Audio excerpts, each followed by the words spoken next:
अस्सलाम वालेकुम, क्या हाल चाल है आप सब लोगों का। मुझे उम्मीद है कि आप सब लोग खैरियत से होंगे।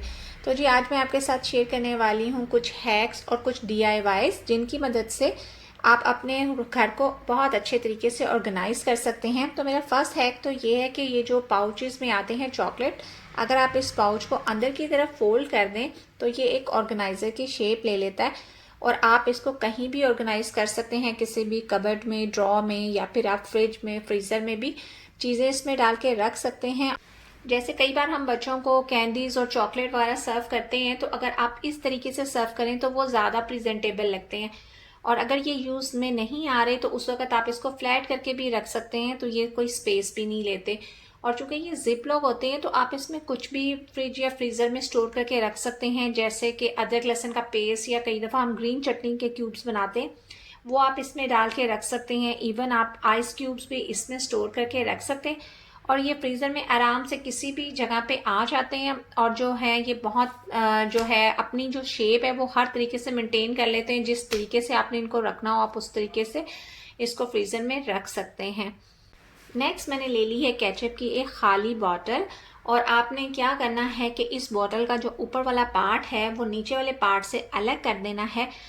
और फिर इसके बाद आप क्या करें कि इसकी दोनों साइडों पे आपने होल बना लेने हैं। और जब ये होल बन जाए तो आपने इसमें से कोई डोरी, रस्सी या कोई भी ऐसी चीज़ है जिससे आप इसका हैंडल बना सकें तो आपने इसका हैंडल बना लेना है। और हैंडल बनाने का फ़ायदा ये होगा कि आपको इसको कैरी करना आसान हो जाएगा, आप इसको इजीली उठा सकेंगे। तो जी मैं क्या करने वाली हूँ कि मैं तो इसको बनाने लगी हूँ अपनी क्लीनिंग टूल के लिए बकेट। आप इसमें जो आपका दिल चाहे आप डाल सकते हैं।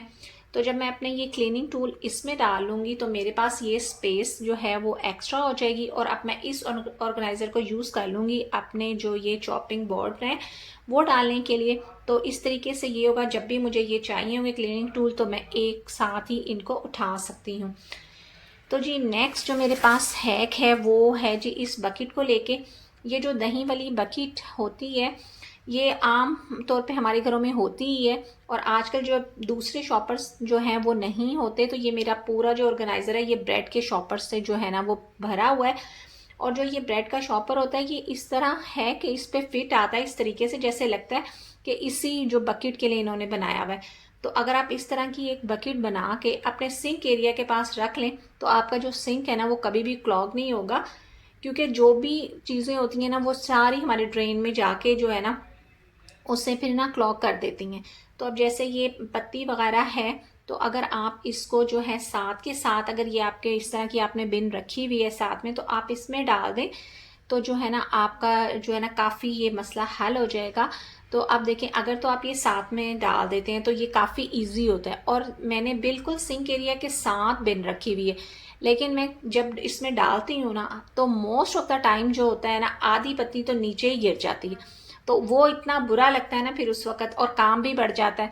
तो लेकिन अगर ये इस तरह की बकेट साथ में हो तो आप साथ के साथ जो भी कुछ जो है ना आपकी इस जाली में आ जाता है, या फिर कुछ भी सिंक में बर्तनों में राइस वगैरह होते हैं तो वो आप सारे इसमें डाल सकते हैं। और फिर आप इस तरह इसको पकड़ें इस बैग को और आप इसको बिन में डाल दें। और अगर आपको लगता है कि भाई ये पड़े रहेंगे तो कोई स्मेल वगैरह आएगी तो आप इसको इस तरह बंद करके बिन में डाल दें। तो जब आप बिन में डालेंगे तो वो डायरेक्ट बिन में ही जाएगा और कुछ भी नीचे नहीं गिरेगा। तो मुझे तो ये हैक बहुत पसंद आया। आपने मुझे कमेंट करके बताना है कि आपको पसंद आया कि नहीं। और ये जी एक चॉकलेट का खाली बॉक्स है। तो जी वैसे तो आप इसमें कुछ भी डाल सकते हैं, लेकिन मैं क्या कर रही हूँ, मैं इसमें ये जो दही के छोटे छोटे 3 डब्बे हैं ये मैंने इसमें डाल दिए। वैसे ये डब्बे इतने हल्के होते हैं कि अगर आप इनमें कुछ डालेंगे ना तो ये गिर जाएंगे, ये स्टेबल नहीं होते, खड़े नहीं रह सकते। लेकिन अगर आप इस तरीके से इनको रखेंगे तो आप ये सारे स्पून जो है ना वो अलग अलग रहेंगे, और ये इस तरीके से एक ऑर्गेनाइज़र जो है ना वो आपका बन जाएगा। और देखेंगे ये टेबल पे पड़े हुए भी अच्छे लगते हैं। और आप इसको एज आ अपना मेकअप जो है वो बॉक्स की तरह भी यूज़ कर सकते हैं। आप इसमें अपने जो है मेकअप ब्रशेस और मेकअप डाल के भी ऐसे ऑर्गेनाइज कर सकते हैं। अगर आप इसी बॉक्स में अपनी स्टेशनरी की चीज़ें डाल लें तो आप इसको एज आ स्टेशनरी ऑर्गेनाइज़र यूज़ कर सकते हैं और अपने स्टडी टेबल पे रख सकते हैं। ये खाली जो है वो आइसक्रीम का बॉक्स है, इसको आप सिंगल यूज़ कर सकते हैं और इसको भी एज आ ऑर्गेनाइज़र आप यूज़ कर सकते हैं। ये एक मोबाइल फ़ोन का एम्प्टी बॉक्स है और ये काफ़ी स्टडी होता है और काफ़ी हार्ड जो होता है कार्डबोर्ड से बना होता है। तो आप इसमें कुछ भी रख सकते हैं, लेकिन मैं इसको बना रही हूँ वॉच ऑर्गेनाइज़र। जब भी हम न्यू वॉच बाय करते हैं तो उसके साथ जो बॉक्स आता है उसमें ये ऐसा कुशन होता है छोटा सा।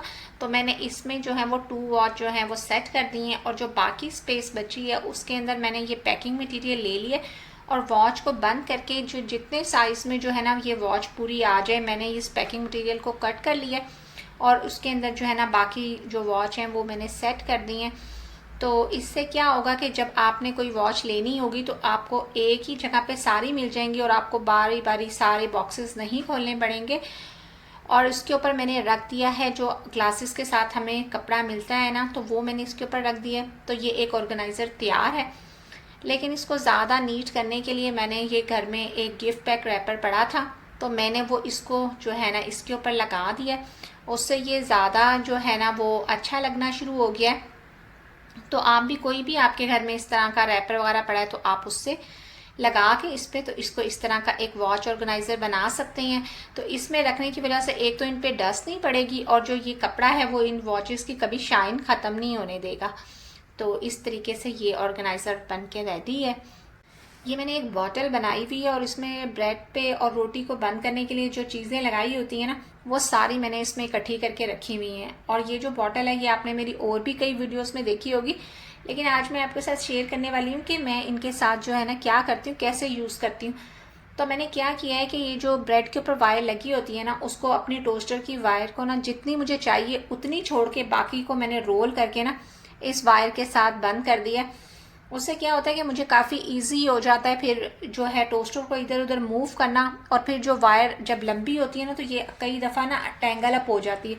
तो इस तरीके से जो ये वायर है ना ये टेंगल भी नहीं होती और आप इजीली काम कर लेते हैं। तो इसी तरीके से मैंने अपनी सारी जो भी इलेक्ट्रॉनिक्स हैं उसे इसी मेथड से मैंने रखा हुआ है।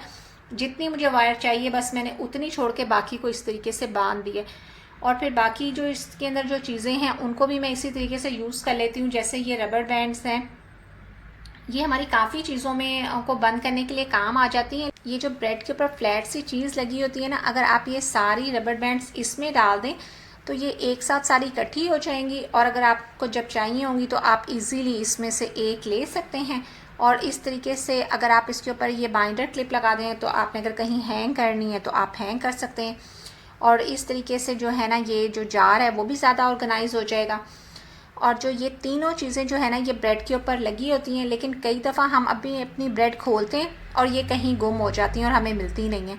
तो आप क्या कर सकते हैं कि जस्ट ब्रेड को आप 3-4 बार ट्विस्ट करें और उसके बाद जो है ना इसको ऑपोजिट डायरेक्शन में ब्रेड के ऊपर जो है ना इसको चढ़ा दें। तो इस तरीके से आपकी जो ब्रेड है ना वो बिल्कुल सिक्योर हो जाएगी। और मेरा तो वैसे ये कभी नहीं गुमता, बल्कि मेरे पास तो एक्स्ट्रा भी होते हैं, लेकिन मुझे इस तरीके से रखना ज़्यादा पसंद है क्योंकि इस तरीके से रखी हुई ज़्यादा अच्छी लगती है। हमारे यहाँ अक्सर जो शू बॉक्स होते हैं उन पे और दूसरे कार्डबोर्ड के जो बॉक्सेस होते हैं उन पे इस तरह के हैंडल लगे होते हैं, तो ये काफ़ी तरीके से रीयूज़ हो सकते हैं। तो अब आप जब भी इस तरह का जो कार्टन आप फेंकने लगें तो उसके जो ये हैंडल हैं ये उतार के रख लें और इसको आप यूज़ इस तरीके से कर सकते हैं कि जैसे हमारे घर में कई इस तरह की बास्केट होती हैं और इन पे ये इस टाइप का नेट सा डिज़ाइन बना होता है। तो आपने सिंपली करना क्या है कि इस जो है नेट के अंदर इस हैंडल को दोनों तरफ से डाल देना है और फिर इस तरीके से जब आप इसको इसमें डालेंगे तो ये एकदम सिक्योर हो जाएगा। और फिर जो है ना ये आपको काफ़ी इससे हेल्प हो जाएगी बास्केट को जो है ना मूव करने के लिए।